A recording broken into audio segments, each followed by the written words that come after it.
This is a message about healing, and we have a slightly different perspective on healing, and I go into a lot of detail explaining that in the YouTube, Why Wasn't I Healed?, along with many scriptural references, if you want to check that out.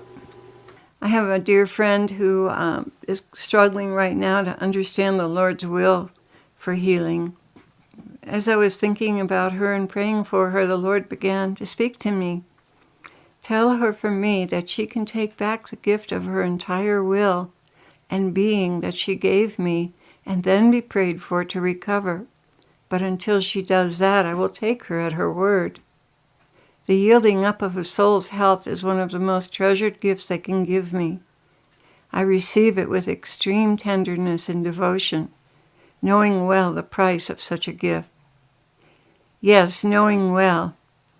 My love, do not be tormented by these questions.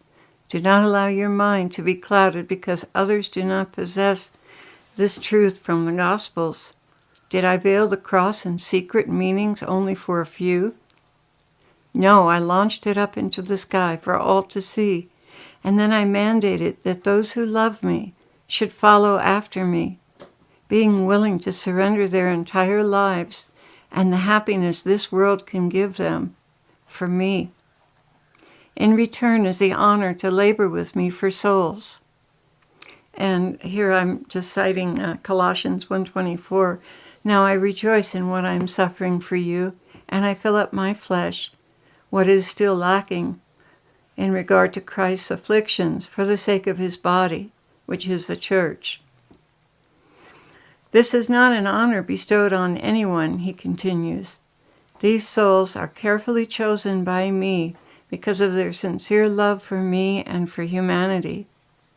Yet they have been endowed with free will and can take the gift of themselves back at any time. It's up to them. Do you love me? Feed my sheep. Yes, if you love me, you will shed even your very own blood for my lambs. These are extraordinary times, and they call for an extraordinary love, a love that says yes to all I require of it. And yet you know the benefits of this holy exchange, and I know you wouldn't trade it for the world, and your friend is such a soul as yourself. She will not take back what she gave me. The very thought will pierce her heart. So then she must learn to live with it, asking for strength every day. I'm reminded of Paul's thorn here, that he had to live with every day, even though he asked for it to be removed so many times. He continues, I know what is necessary today and every day according to my needs for souls, for co-laborers, the sacrifices I require of them. Some days are more demanding than others. And that was the end of the message. You know, the Lord knows what we can handle and what we can't handle. He knows how far we'll go and when we get to a breaking point. And in my own instance, I have fibromyalgia. I've received a healing for it a couple of times, but it comes back. And my husband also has health issues that come back. There are times when I lay hands on him and he's healed, and that's that. And there are other times when I lay hands on him and he's not healed. It's the same amount of faith in operation, the same gift in operation both times. But we've noticed that there are usually very good reasons for the Lord allowing us to remain in that state. And it has to do with the state of other souls and that their lives and their destinies hang in the balance. The Lord is looking for fast offerings for them.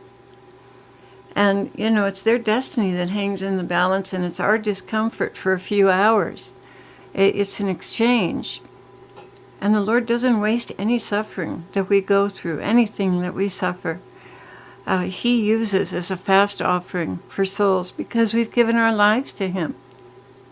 So, you know, with my fibromyalgia, I had a chance to be healed. I know somebody who works with medicine and has healed many people of fibromyalgia. And I asked the Lord, may I go to this physician? And basically he said, you can go, but you're giving up the offering that I gave you to offer me. And, the Lord doesn't create sickness, the enemy does, but the Lord allowed that sickness. And it is an offering. And yet he allows me to take pain medication to help me stay functional. He gives me that much latitude. But he still is requiring that I carry this cross. And I've seen how it works hundreds of times. I've seen it many, many times, how it works. And I've seen great things accomplished through prayer because I backed it up with a fast offering. So there's a lot of validity to this. And, especially if you look at the cross, Simon carrying the Lord's cross, you can see that he enlisted other people to suffer with him and for him. So the Lord bless you all, you two family, and I pray that we're all strengthened to carry the crosses the Lord allows in our life, and keep us in your prayers too. Thank you for listening.